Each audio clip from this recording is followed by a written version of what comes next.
3 victory, and I'm in a very old jersey. I actually think this is a fake, but anyway, it's in my closet and I figured I'd wear it, what the hell. So today was a very interesting day before we get into the game. It was Crosby versus McDavid. It was all the media could talk about. And it was like, which one got the most points in the first 58 games? Which you can't really quantify because the league in 2005 is completely different to now. In his first season, Crosby got over 100 points and didn't even win the Art Ross. Nowadays, that would definitely happen. Fun fact, Joe Thornton won it that year with 125 points. So on the other side is Crosby managed to get 100 points with Leclerc, Malone and Armstrong as his line mates. I don't get this whole McDavid's the best in the world. Crosby is. Crosby is. He's the defending Stanley Cup champion captain and he has so many points in this league, and don't get me wrong, McDavid will one day. He's going to be amazing, as we saw in this game in glimpses, and we'll get to that. But the real highlight for me in this game, and oddly enough, was Sheary took the stage. It was McDavid versus Crosby, and then Sheary said, nah, I'm included, and I'm the best in the world. Which brings us to our first goal of the game. Rusty gets the puck, God, I missed Rusty, and passes it to Sheary, who has a small step on the defender, and boy does he use it. Very rarely in this league do you see pucks get blown by goalies, but Sheary's slap shot absolutely took Talbot by surprise. Top shelf. It was a rocket. Falcon punch!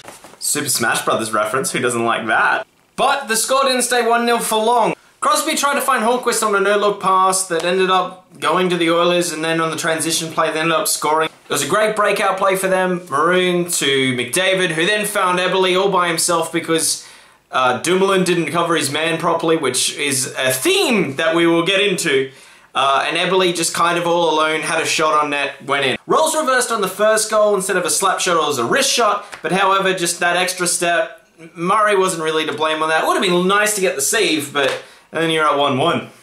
And then, oh goodness, Dumoulin. McDavid has the puck. He's going down the wing and Dumoulin doesn't know what to do at this point. Do I hit him? Do I not hit him? Do I hit him? Do I hit him? I don't know. I'm gonna stand in the middle here and hope he just leaves me alone.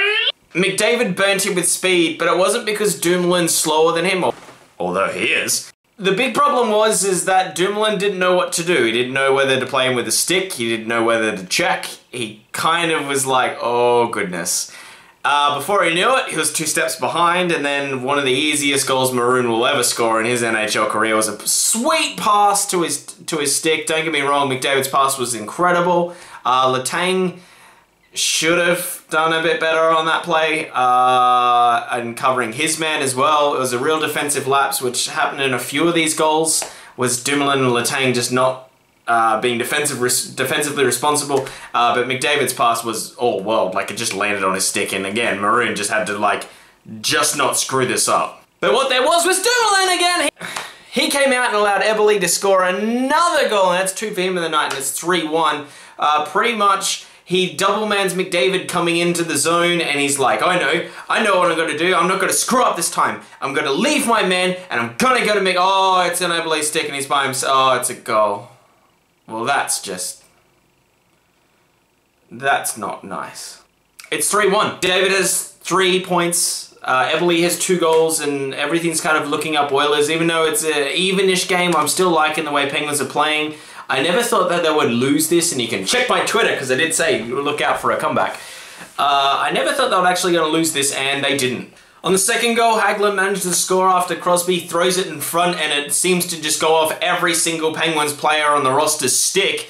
And it goes off Hornquist's skate, and then it goes to Hagelin, who scores, but it was just a weird, like, it just went in one line, but everyone touched it. It was very odd. So Crosby didn't even get a point on it, even though he set up the whole play. And much like the last Eberle goal, where it was a huge scoring chance for the Penguins and went back the other way, and then Eberle ended up scoring. A huge chance for the Oilers, and then it goes back the other way, and Malkin puts it into the net. Now it is 3-3, and you're almost assured that a Penguin win is on the horizon. I missed out, as I said, in the best player in the world category. Sheary was like, no, I want to get involved in...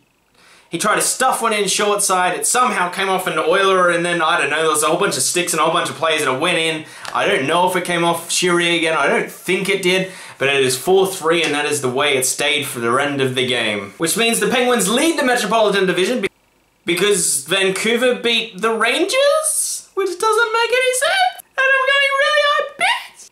And the Penguins move their home record to 6-0-1, having not lost in regulation.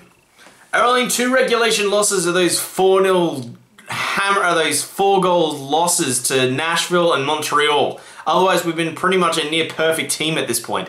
One thing I do want to hit on is that Fleury is no longer our starter goalie. It took all of Murray getting 1 start for that to be apparent, and all of a sudden he's just a $5 million backup. So, with our defensive problems, how no one can stop McDavid's speed because he's all like Roadrunner. Do we look to try and move Fleury on a deal to a team that has cap with a defender who signed a bridge deal that is trade-friendly and cap-friendly? I wonder what team that could be when they don't really have a goalie at the moment and they have Pavlik in the AHL. I know it's a very specific demographic we're after, but I don't think there's a team that fits that mold, is there? Or is there? Thanks for watching, guys. Hit that like button if you like this video. Others hit the sub button down below. There'll also be a top 10 things the NHL wants you to forget about video that's coming out. It'll either be with this video or shortly after. So look out for that one. And what do you guys think about a Trouba trade? That's what I was alluding to before, if you didn't quite pick up what I was putting down. Anyway, thanks for watching, guys. See you and bye.